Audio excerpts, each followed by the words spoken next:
Vamos lá, meus irmãos, continuando aqui, nossa quarta aula de Geografia Bíblica 2. Estamos no segundo bloco, nossas aulas estão sendo gravadas. Estamos tratando aqui sobre o cativeiro assírio. Mas antes de passar aqui o cativeiro assírio e voltar para o tema, deixa eu pegar aqui alguns slides super interessantes, irmãos, que o pastor, professor Maurício, tinha passado para nós sobre também os sumérios, né? A gente já tratou, só vou mostrar aqui para vocês, já mandei no grupo, inclusive, como a gente já leu bastante sobre os sumérios, então eu vou mostrar rapidamente aqui para vocês, tá? Que é esse daqui, ó. Deixa eu compartilhar aqui com vocês rapidamente, porque depois a gente vai ver também alguns deuses dos sumérios, né?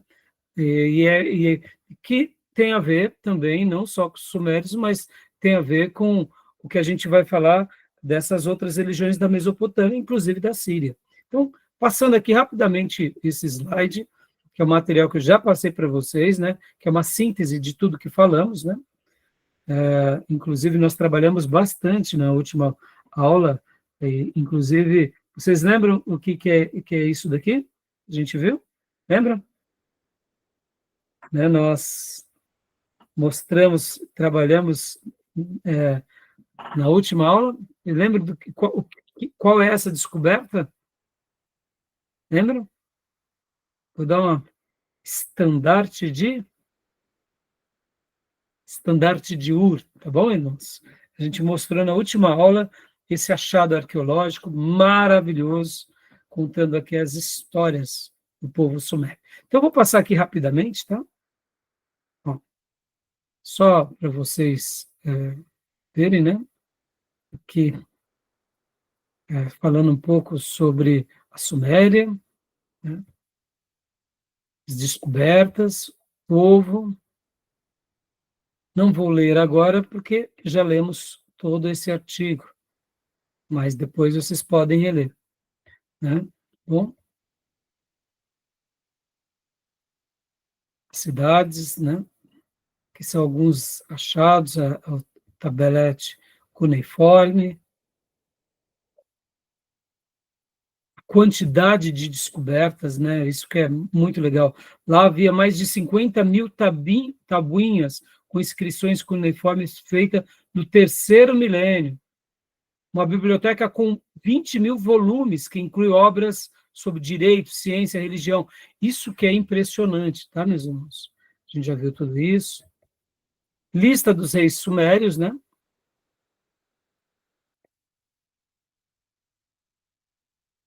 Contando um pouco das histórias deles.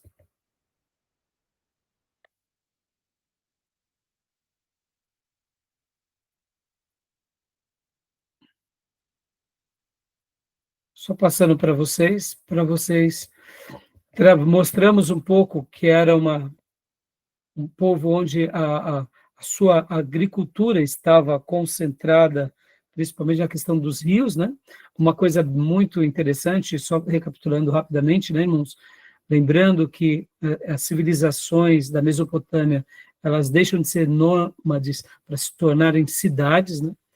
E eles dominam essa questão hidrográfica, diferente do Egito, que as cheias são na mesma ocasião, no mesmo período todos os anos, né, as civilizações que viviam ali próximos ao rio Tigre e o rio Eufrates, antigamente, eles aprenderam a fazer aquilo que nós chamamos, né, que seriam os canais, porque as cheias, elas vinham por acaso. Imagina, você está lá morando, né, com a sua família já há alguns anos, de repente vem água que transborda o rio Tigre, o rio Eufrates, e aí, como que você vai viver diante desse panorama? Porque são cheias inesperadas, porque vocês têm que lembrar que logo a norte da Mesopotâmia tem as montanhas e os desgelos, e essa questão da variação climática, né, ela é surpreendente, né, irmãos?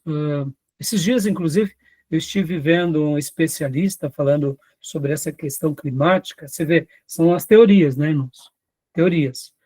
E um dos especialistas que eu estava vendo uma reportagem, ele disse o seguinte, que quando você estuda a história do clima na evolução humana, já tiveram acontecimentos dos mais variados, e não tinha indústria, não tinha essa questão da camada de ozônio, não tinha nada disso no passado.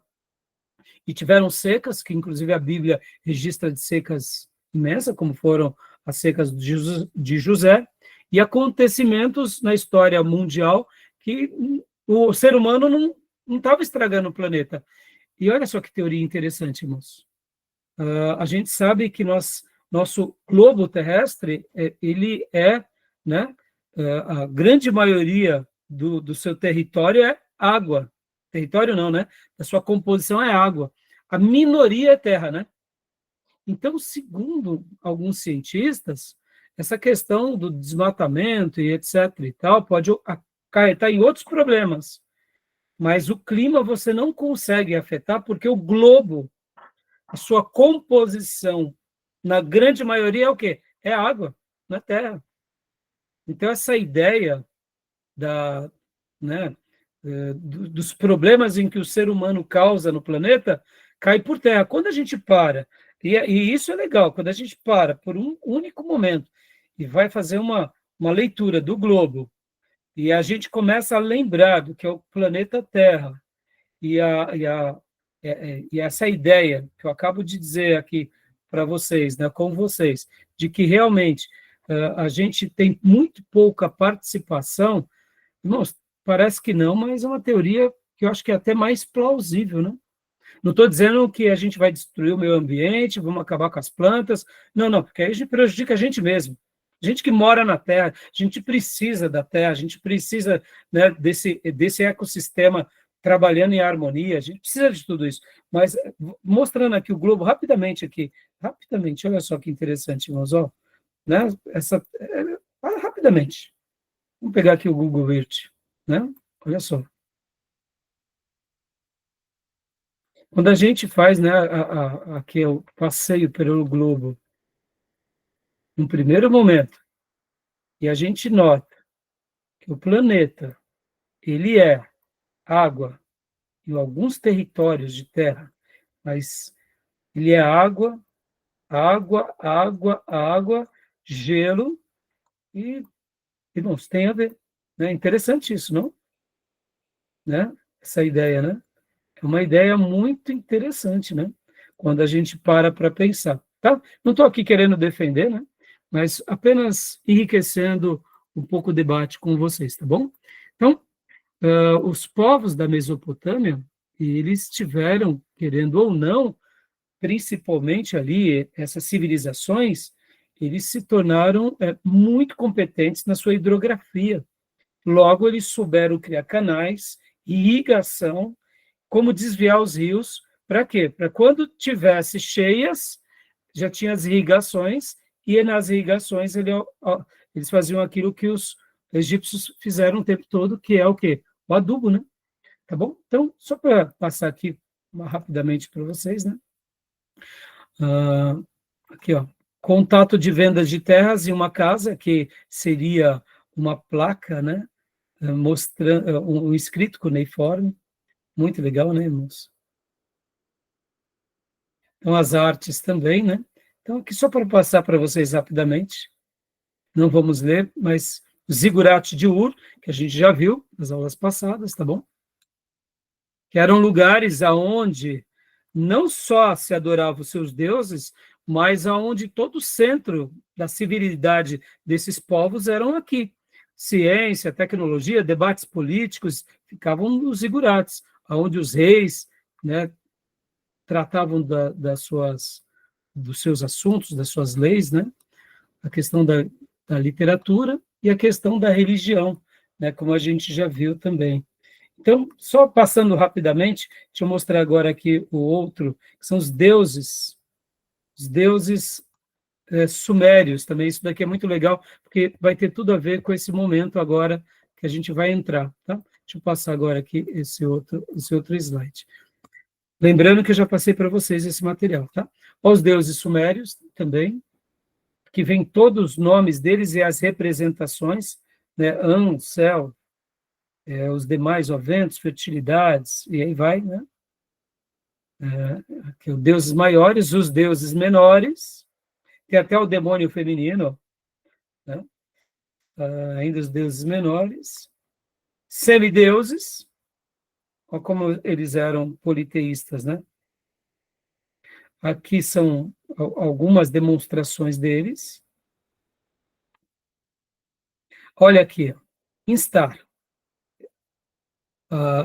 Esses desenhos são muito curiosos, percebam, ela está, olha, é uma mistura de ser humano com asas, pés que lembram um pouco, tipo, como se fosse uma águia, né, com asas, nas suas mãos, as corujas aqui do lado, elas sobre dois animais. Então, olha aqui, em que, outro deus, está, em que, Nabu,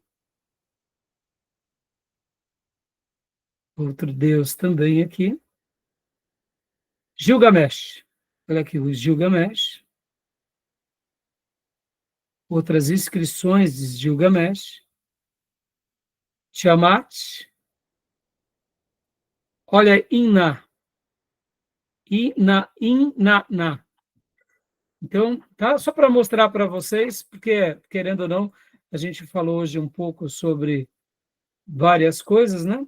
Então, tá bom, meus irmãos? E agora, vamos aqui para o... Pastor Rai, uma pergunta. Pode falar. Essa Ishtar é a mesma da Índia? Eu acredito... Olha, agora você me fez uma pergunta. Eu acredito que não, né? Porque lá é Shiva, né?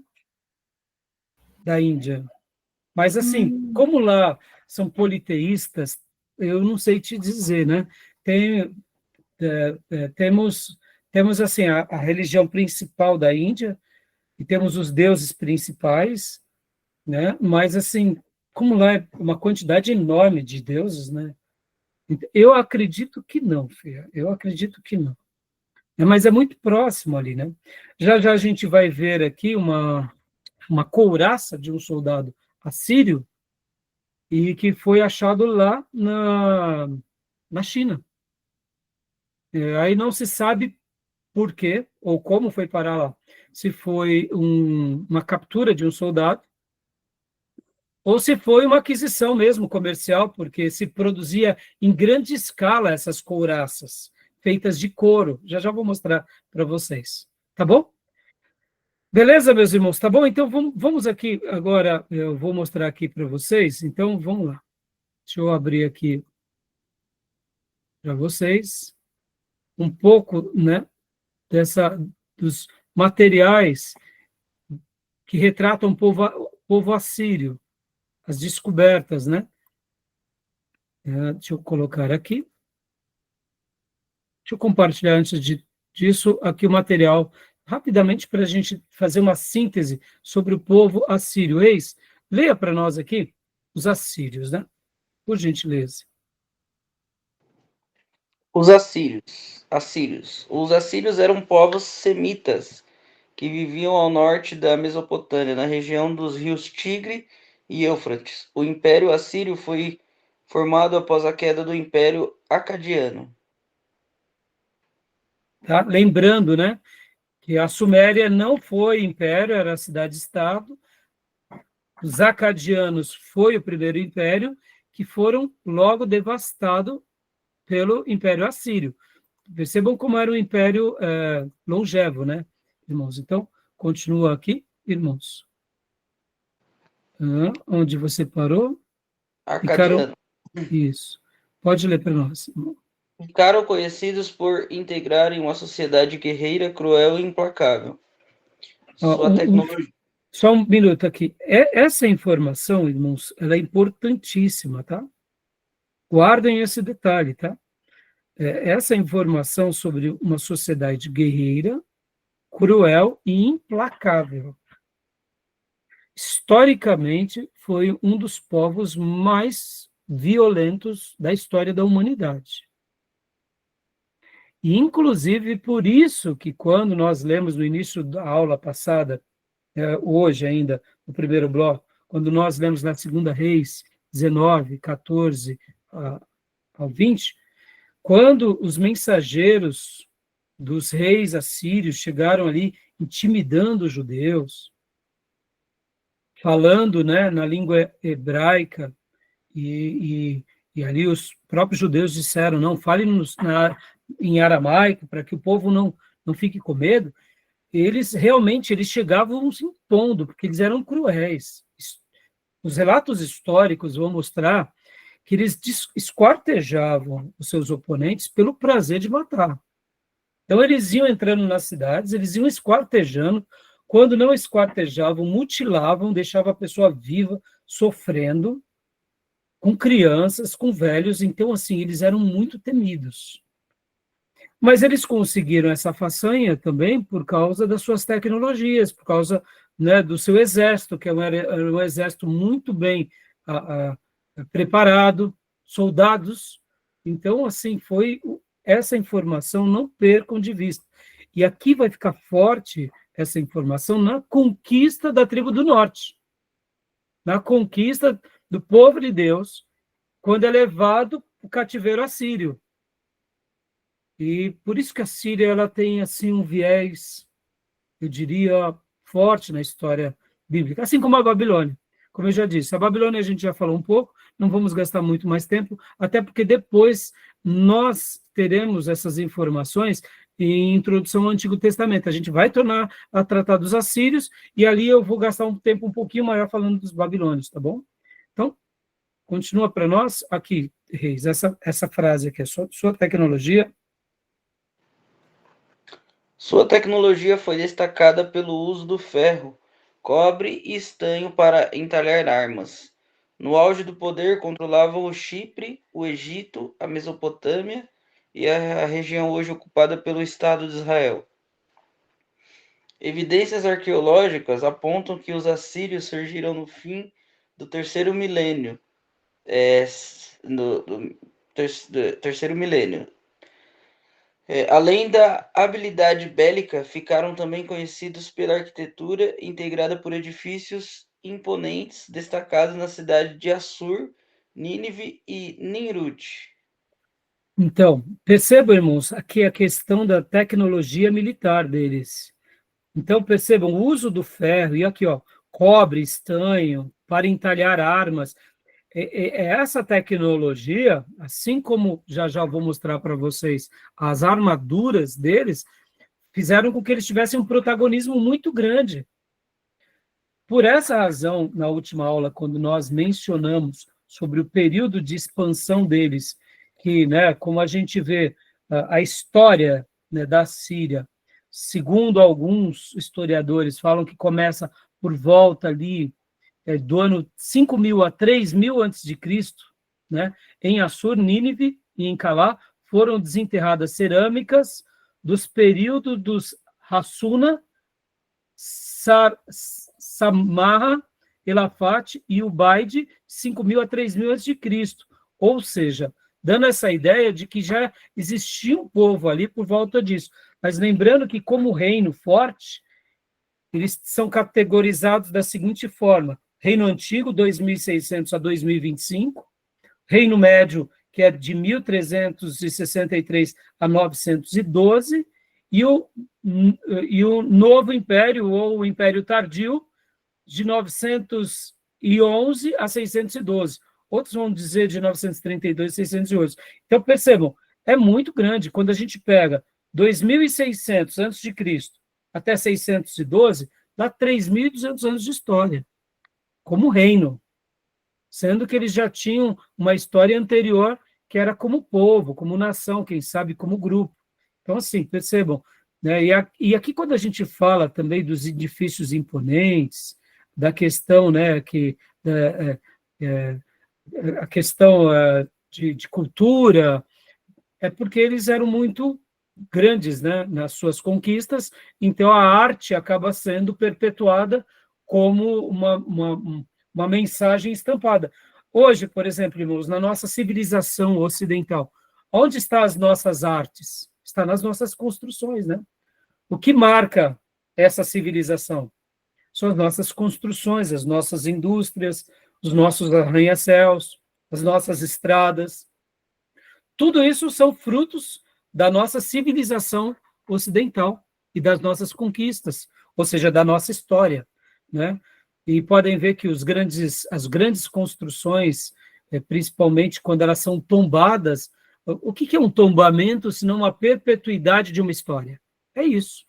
Por que se tomba tal obra? Porque certos lugares se tombam o país para se perpetuar a sua história, né?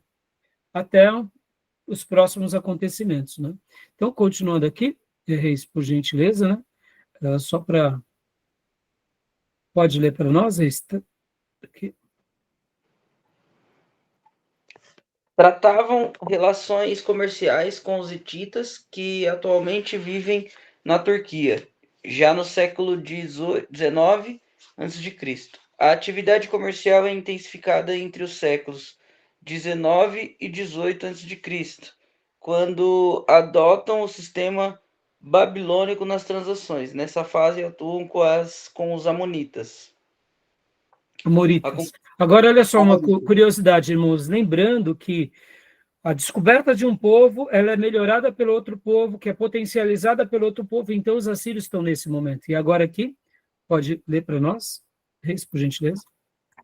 As conquistas da Babilônia viria em 729 a.C., sobre o reinado de Tiglat-Pileser III, também chamado de... Aí lascou, eu não vou conseguir falar isso.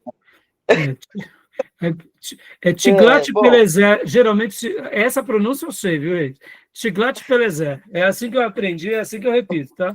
Se estiver errado, né, tem... Agora aqui, né, esse imperador, esse rei da Síria, ele é muito conhecido, é muito citado, porque ele foi o mais expansionista. Sabe naquelas fotos que eu mostrei para vocês em algumas áreas, falando sobre o Império Assírio, lembram? Aí, quando eu mostro para vocês sobre a Síria nas suas expansões, então, foi com Tiglat-Pileser. Ele foi o mais expansionista. Então, ele é muito conhecido por essa razão, entendeu, reis e irmãos? Quando a gente fala sobre... Deixa eu abrir aqui para vocês, ó, rapidamente, essa outra foto. Ele é muito conhecido. Deixa eu só pegar aqui, deixa eu parar aqui e abrir essa outra janela, ó. Essa foto aqui. Aqui é nos dias dele, pode ver que as datas são próximas, tá vendo?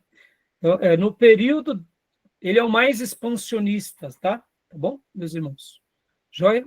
Então, voltando para o slide anterior. Vamos lá. Então, continua para nós, Reis, por gentileza. Esse texto eu tirei do Toda a Matéria também, viu, irmãos? Estamos lendo na íntegra, inclusive. A conquista da Babilônia viria em 729 a.C., sobre o reinado de Tiglat-Pileser III, também chamado de Teglatephalassar III, que viveu entre 746 a.C. a 727 a.C. Sob o comando desse rei, os assírios chegaram à proporção média do Oriente, onde foram conquistados o reino de Urartu e em Ararat. Foi no reinado de Sargão II que os assírios conquistaram Israel. Sargão II viveu entre 721 a.C. e 705 a.C., e entre as marcas de sua conquista esteve a deportação de 27 mil israelitas e a invasão da Síria em 715 a.C. Essas datas elas podem variar um pouco, tá, meus irmãos? O consenso maior da conquista da tribo do norte, com capital em Samaria, foi em 722, mas foi também com Sargão II, tá? Então, assim, só passando para vocês, agora olha só que interessante, os números também vão variar um pouco, tá? Alguns especialistas vão dizer 27 mil israelitas, que eles, né, são deportados para a Síria, outros vão dizer 30 mil israelitas, ou até 40 mil israelitas. Uma coisa é fato, foi levado um grupo grande, foi trazido pessoas ali da região da Mesopotâmia, principalmente ali próximo à Babilônia, para Israel.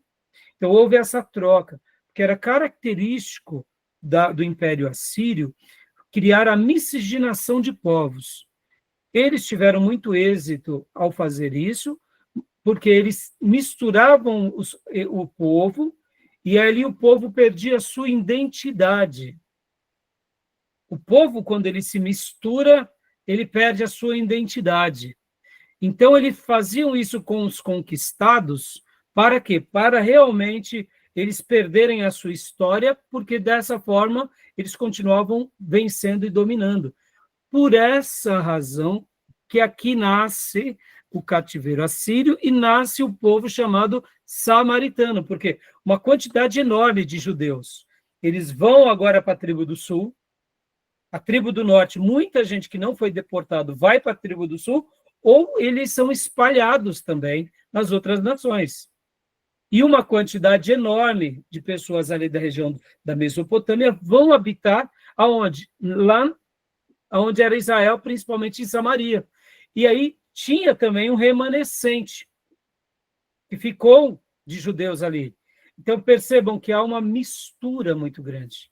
E ali onde nasce o povo chamado samaritano, que a gente vai trabalhar bastante sobre o povo samaritano em introdução ao Antigo Testamento e Novo Testamento. Tá bom, meus irmãos? Mas essa parte aqui ela é muito importante na nossa história, né? E os achados arqueológicos são apaixonantes. E como eu mencionei para vocês, agora, bom, vamos só acabar de ler esse texto, depois a gente vai lá para o outro site, que é aquele site Apaixonados pela História, e aquele site traz algumas informações muito legais, né? Aqui, então vamos lá. Só para a gente concluir aqui, Reis, pode ler aqui, Sargão. Foi o... É para ler o sucessor? O sucessor, por favor. O sucessor de Sargão II, Senaqueribe, de 705 a.C. a 681,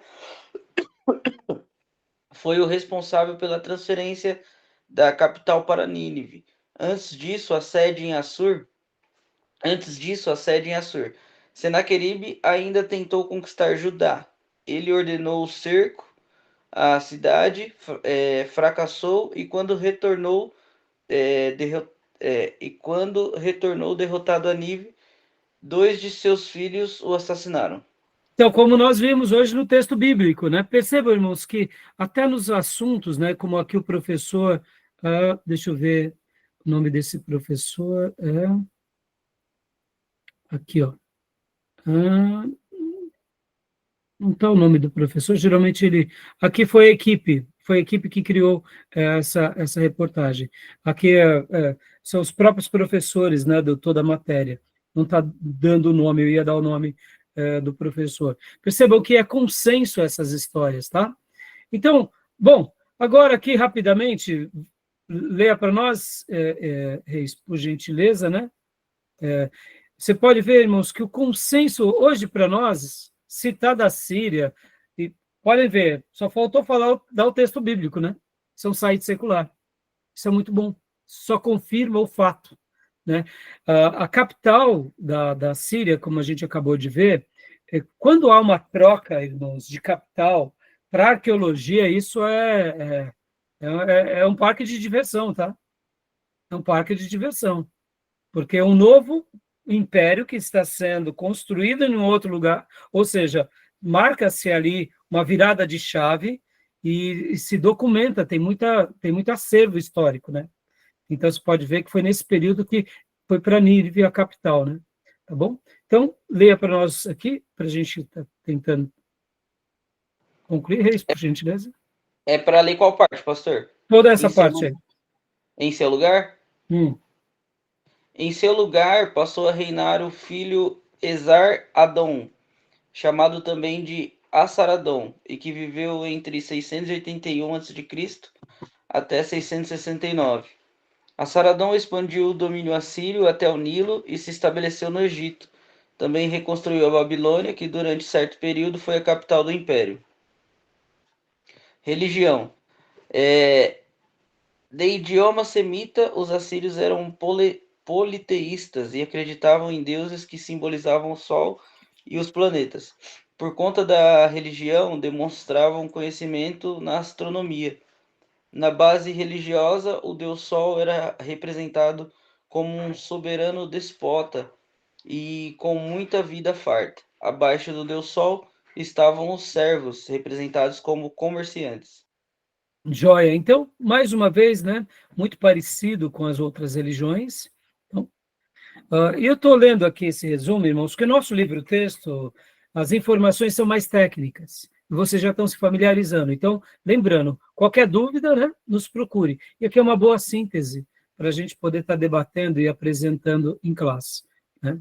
Vamos lá, deixa eu só abaixar aqui para o Reis. Economia. Economia. A economia síria era baseada no saque e nos tributos adquiridos na guerra. Os povos conquistados passavam a ser tratados como servos. Também atuavam de maneira rudimentar a agrícola e o comércio. Arte. A arte assíria era marcada pelo realismo, com baixos relevos e demonstrando a vocação bélica e da caça. As representações eram figuradas em baixo relevo na cerâmica, em tapetes e joias. Utilizavam a escrita cuneiforme, inscrita em ladrilhos de argilas e ainda em murais. Joia. Tá bom? Então, é uma boa síntese, né? A questão do realismo, né? Isso é muito legal. E agora aqui, vamos para esse outro site, deixa eu compartilhar. Esse site é uma delícia. Eu só vou passar os olhos, nós não leremos, que se vocês quiserem ler, depois vocês podem ler, tá, irmãos? Fiquem à vontade, vale a pena, né? Vocês depois verem essa história. Mas agora eu quero destacar esse site aqui, como eu disse para vocês, eu gostei demais aqui, ó, apaixonadosporhistoria.com.br, essa reportagem aqui desse professor, ó, escrito por Moacir Fur, ele nasceu em Porto Alegre, é graduado em História pelo UBRA, tá? Então, muito bom, com fotos muito boas, eu selecionei aqui para vocês. Porque, lembra, irmãos, o realismo, nós não acabamos de ver que a Síria, ela tinha essa característica de deixar ali que a sua arte fosse realista. Por quê? Porque eles eram muito violentos, eles eram muito conquistadores, eles eram muito literalmente, assim, como podemos dizer, muito diferenciados para aqueles dias. Eles não eram comuns como os outros povos. Então, eu vou agora compartilhar. Então, deixa eu só mostrar aqui para vocês. Ó. Aqui vai falar sobre a espada de bronze do rei Abad Nimrad I. A gente vai ver já já.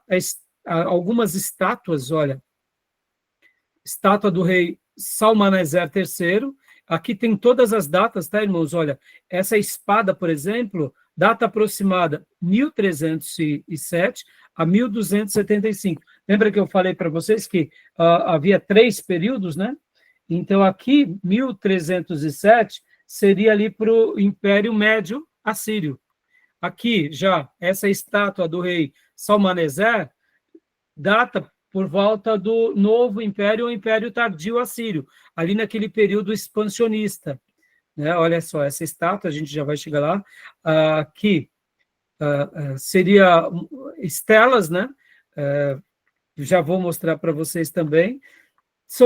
Eu separei alguns desses achados para a gente tratar agora em aula, que eu achei muito legal. Esse cilindro aqui, eu achei, esse prisma e cilindros, essa parte aqui é muito impressionante, esses achados arqueológicos, irmãos, tá bom?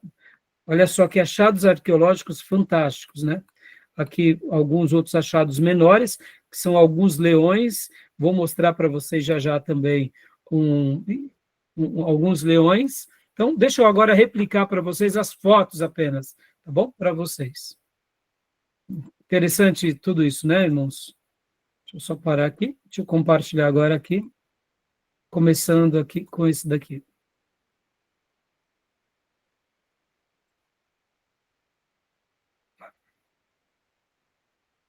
Deixa eu só mudar a tela.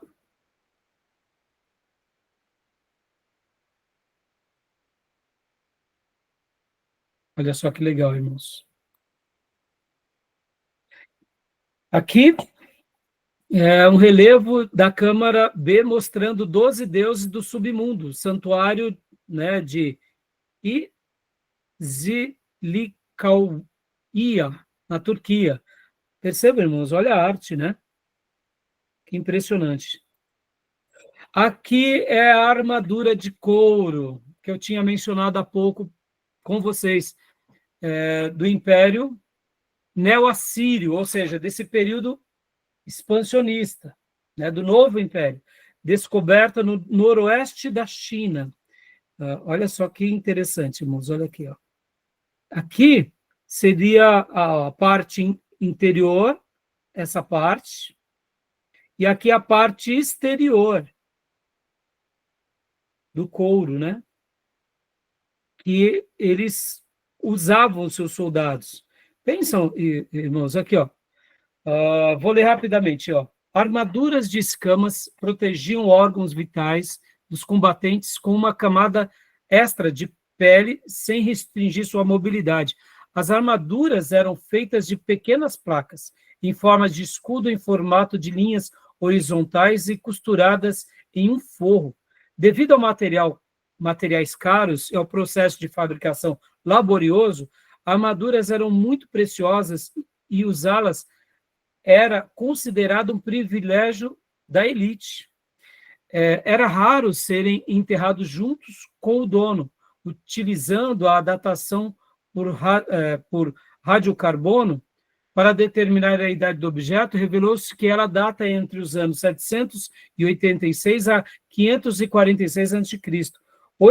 Originalmente, a armadura era feita de cerca de 5.444 escamas menores e 140 escamas maiores, que, juntas com um laço de couro e forro, pesava entre 4 e 5 quilos. A armadura se assemelhava a um colete que protege a frente, o tronco, os quadris e os lados e a parte inferior das costas do corpo. Olha só, que interessante, né, irmãos? E aqui, né, mostrando um pouco sobre esses detalhes, né? Ó, as armaduras eram produzidas profissionalmente em grande número, disse Patrick Hertman. Com o uso crescente de carruagens em guerra no Oriente Médio, uma armadura especial para cavaleiros foi desenvolvida a partir do século IX a.C. Mais tarde, estas armaduras se tornaram parte do equipamento padronizado das forças militares do Império Neo-Assírio, que se estendia a partir de áreas do atual Iraque, ao Irã, Síria, Turquia e Egito. Não se sabe exatamente como essa armadura pertencia ao soldado estrangeiro contratado pelas forças assírias, que trouxe de volta a casa com ele, ou se ela foi capturada de alguém que tinha estado na região. Mesmo que não possamos rastrear o caminho exato da armadura de escamas da Síria para o noroeste da China, o achado é uma das raras provas reais da transferência de tecnologia de oeste para leste através do continente euroasiático, durante o início do primeiro milênio antes de Cristo, concluiu o pesquisador. Admirável, não, irmãos? O que vocês acharam? Admirável, não? Agora, eu fico imaginando o terror que esses soldados causavam em qualquer outro povo. Por isso que foram um império, né, devastador. Aqui, quando a gente pega o globo, irmão, só para vocês lembrarem um pouco aqui do mapa mundi, né? Deixa eu compartilhar aqui com vocês, né, o nosso Google Earth, só para vocês entenderem o que seria essa rota euroasiática. Era esse caminho aqui, ó, né? Quando a gente pega o mapa mundi, vocês têm que lembrar, aqui, né? Aqui nós estamos, né? Vamos pegar aqui está Israel, então a gente tem que se lembrar que já que a Síria está aqui na Mesopotâmia, né? Essa região aqui é essa região euroasiática, né? Que é a China, né, irmãos? O globo. Então, aqui é a Europa, né? Toda essa região. Então, percebam que ter uma tecnologia os chineses devem ter guardado, né? Era um case de avaliação. Como fazemos isso para os nossos soldados? Né? O que não era essa tecnologia, né? Tá bom? Então, voltando aqui para as nossas fontes, a gente continuar se divertindo aqui nesses achados arqueológicos. Deixa eu só passar aqui para vocês. Que são outros achados, ó. Olha que interessante. Aqui são partes, né, de pedras que foram remontadas, estão bem pequenininho. Vou tentar aumentar, irmãos. Vocês percebam o relevo, né? Ó. Quando você chega mais perto, você consegue ver algumas figuras, né? Tá bom? Deixa eu pôr aqui, ó. Aqui é o modelo 3D do relevo, os achados são marcados em cinza escuro, a parte cinza claro representa uma reconstrução baseada nos achados, é o rei Ashurbanipal, é representado no centro, e aí, né, mostrando Deus aqui, a Sur ao lado, e está outra deusa padroeira próxima, né, a deusa padroeira de Nínive, ambos acompanhados por um gênio peixe e uma figura de apoio com os braços levantados. Né? Então, isso é um achado arqueológico brilhante. Né? Aqui mais outro relevo. Olha que isso daqui é uma obra de arte que está no Museu Nacional do Iraque, em Bagdá. Né? Mais um pouco da cultura desse povo. Né? Deixa eu mudar aqui para vocês um outro material, que agora não estou conseguindo. Bom, deixa eu só pegar aqui. Esse daqui eu já mostrei, né? Então, vamos lá. Aqui. Não estou conseguindo abrir essa foto. Não sei por que razão. Tem hora que dá. Aqui seria os fragmentos que foram descobertos em Nínive. A outra foto que eu não estou conseguindo mostrar aqui para vocês é uma foto aqui, ó. A escavação da antiga cidade de Nínive, irmãos. Mostrando, né, os achados arqueológicos. Né, os arqueólogos aqui trabalhando, né? Tá? Aqui, ó, essa pedra mostrando parte desses acervos, né, contando a sua história. E aqui aquilo que eu tinha falado para vocês sobre aqui a espada. Essa espada, meus irmãos, olha que interessante. Aqui mostrando alguns achados, né, arqueológicos.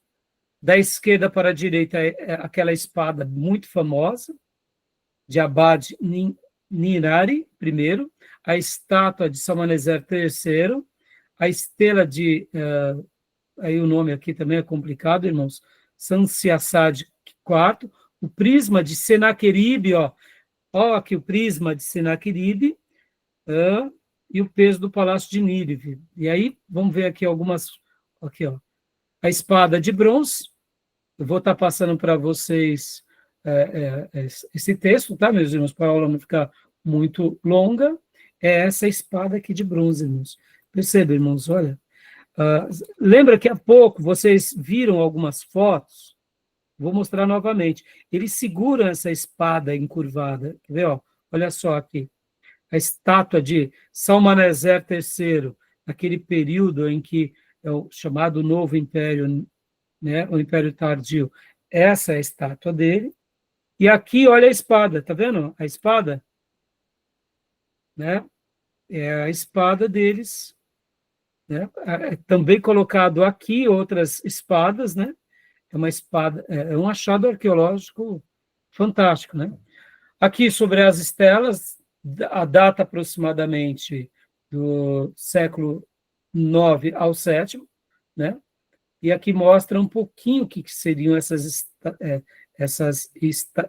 estelas, né?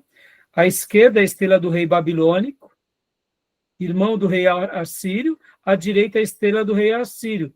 Ou seja, irmãos, percebam, confirmando a história, confirmando, né, aquilo que muitas vezes a Bíblia cita. Esse obelisco negro e obelisco branco também são achados brilhantes, irmãos. Olha só as imagens, né? Aqui é a parte do obelisco negro, deixa eu até diminuir um pouco.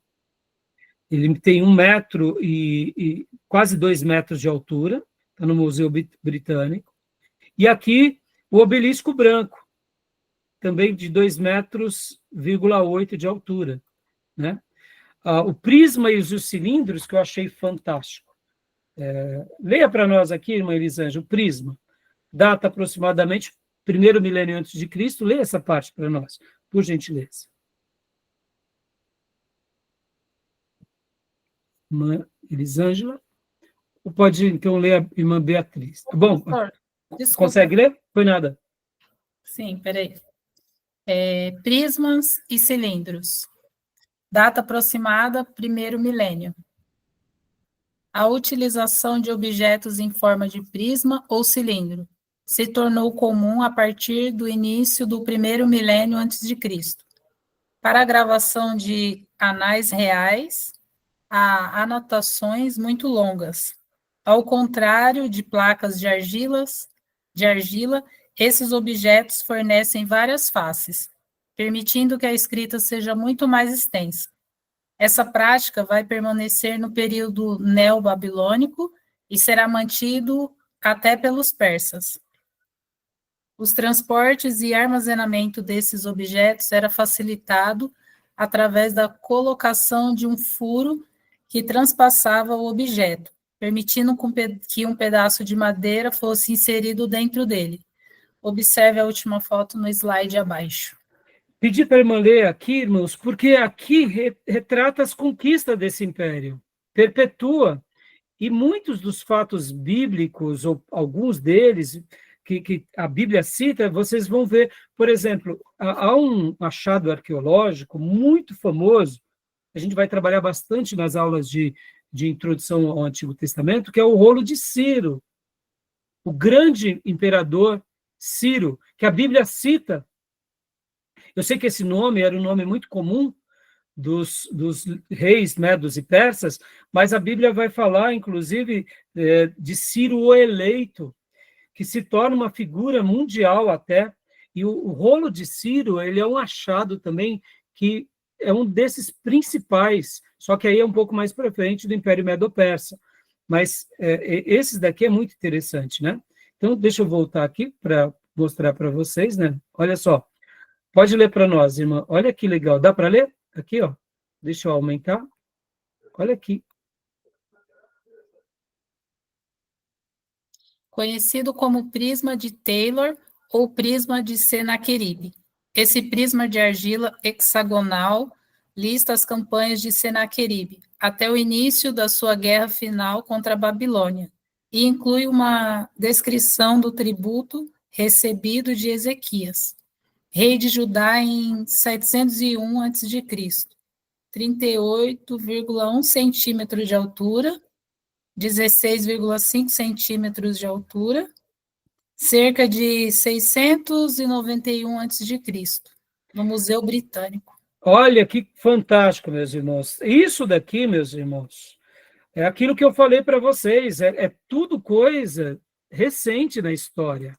Isso para nós, essa aula, vocês estão entendendo, meus irmãos? Quando a gente começa, e talvez vocês notem até o meu entusiasmo, não tem como você não se entusiasmar. Os nossos irmãos, logo depois da Reforma Protestante, até ali, 1850, era só chumbo grosso, dizendo que cremos num livro de carochinha, um livro de historieta, um livro... Isso daqui são achados que confirmam, inclusive aqui está falando dos tributos, né, do rei Ezequias. Pastor, mas peraí, o rei Ezequias... a gente não leu outro texto. Vocês têm que lembrar que naqueles dias, o que um reino fazia contra o reino? Ele sabia da força do outro reino, ele não esperava ser invadido. Ele fazia alianças, ele dava donativos, dava presentes, era uma maneira de dizer, olha, estamos aqui. É o que acontece hoje. O mundo geopolítico não é um mundo de tabuleiro. Eu gosto muito de acompanhar o William Vac. Eu acompanho alguns repórteres, irmãos. Eu acompanho o geopolítico professor Roque, como eu sempre passo para vocês. Gosto de acompanhar muito Alexandre Garcia e gosto de acompanhar muito o William Vac, principalmente quando ele chama vários outros entrevistados e ali faz os seus debates. Olha só que interessante. O nosso Ocidente, nós temos um jogo que caracterizou o Ocidente, que é o quê? O jogo de xadrez. A gente ganha a luta quando a gente consegue dar o checkmate no rei, não é? Mas no Oriente, eles não usam o xadrez. Lembra, Reis, qual é o jogo que os orientais usam? Um tabuleiro, né? Eu não lembro o nome daquele jogo, não, mas eu sei qual que é. Baduk ou Gamon. Isso. Ou alguns chamam de Gamon, outros chamam... E qual que é a estratégia deles? É quem conquista mais território. Vamos lá, dá uma pausa aqui. Percebam, irmãos, enquanto o Ocidente quer vencer dando checkmate no rei, percebam, isso faz parte da história. O jogo xadrez você vence quando você dá o checkmate no rei. O Baduk é quem conquista mais território. Vem cá, vamos fazer uma avaliação bem simples. A China, nos seus últimos 30 anos, vem conquistando território no mundo ou não? Vem construindo rodovias no mundo e vem malhas ferroviárias, tecnologia. Percebam, irmãos? Interessante, não? Pensamento oriental, meus irmãos. Como que a gente vai poder negociar com a China se a gente não tiver um pensamento? A gente vai abrir as portas do nosso país? Vamos negociar com os chineses, vamos negociar com os coreanos, vamos negociar com os japoneses, mas vamos dar a nossa terra para eles? Vamos deixar eles adquirirem as nossas, vamos aqui colocar, né, as nossas energias? Vamos entregar isso para eles, meus irmãos? Falta de sabedoria, né? Entenderam? Pensando como brasileiro. A gente quer dinheiro estrangeiro, mas isso vale até para os americanos. Mas a gente não quer que o nosso país seja dos americanos, concorda? Estão entendendo? Interessante, né? Então, esses achados aqui mostram tudo isso, né? E agora a gente vai passar rapidamente aqui, tá? Só para vocês verem um pouco dos outros cilindros, né? O prisma com argila de Tiglat-Pileser, irmãos. Lembra que eu falei há pouco do grande expansionista? Está aqui, ó. Esse aqui é o prisma de argila dele. Aqui também o prisma de Jerusalém. Olha só que interessante. Uma narração do rei Senaqueribe sobre as lutas com Babilônia e Judá. Está no Museu de Jerusalém. Lembra o furo? Olha o furo aqui que ficava. Meus irmãos, isso daqui são documentos. Aqui, irmãos, é esse daqui, ó, o cilindro de Sargão II, 722, 705. Aqui foi por volta de quando 722 foi quando cai o império, quando cai o reino de Israel, né? Olha só que interessante, ele é bem pequenininho, né? Pode ver que aqui tem um livro embaixo, ele mede 22 centímetros de largura e 13 de profundidade, tá bom? Olha, continuando aqui, mostrando mais uma foto dele, aqui, o furo, né? E aqui essa foto também mostra, olha que interessante, irmãos, é um portão, olha só, em escala, né? Uma pessoa, deixa eu pegar aqui e ler, deixa eu aumentar a letra, porque está muito pequeno, um portão de Balavat, do Palácio de Salmanaser III, reinado de 859 a 824 a.C. Essa reconstrução do portão está no Museu Britânico, juntamente com a maior parte dos relevos em bronze. Ó. Lembra que eu falei que eles tinham domínio sobre o ferro? Ó, o relevo em bronze, meus irmãos. Isso daqui, a arte representa muita riqueza de um povo, irmãos. Esse material, né, eu extraí do professor Moacir, no site já indicado ali há pouco para vocês, que era naquele material que é Apaixonados por História. Brilhante, né, irmãos? Gostaram? Estão felizes aí de saberem de tudo isso, né? Fantástico, né? Bom, e agora a gente vai para os últimos dois impérios, que é o Hitita e o Fenício. Para a gente concluir, são assuntos bem objetivos, né? Os hititas temos poucas coisas, os fenícios a gente acaba citando em muitos momentos da história, a gente cita muito Tiro, Sidom, e vocês vão aprender hoje de uma nova cidade, que é a cidade de Biblos também, né? irmãos, eu acabo citando aqui, dando as fontes para vocês, porque você vê, hoje a internet, irmãos, nos ajuda demais, né? Como eu fui privilegiado estar dando essa aula para vocês. Que a gente foi nos museus aqui, peguei emprestado de alguns historiadores, né? E a gente acaba conhecendo um pouco da história, né? Tá bom, meus irmãos? Alguma pergunta, alguma dúvida? Não? Então, vamos fechar aqui para a gente ir para o último bloco, um bloco bem curtinho, tá bom? Fechado? Vou parar a gravação aqui para não ficar uma aula muito longa, tá?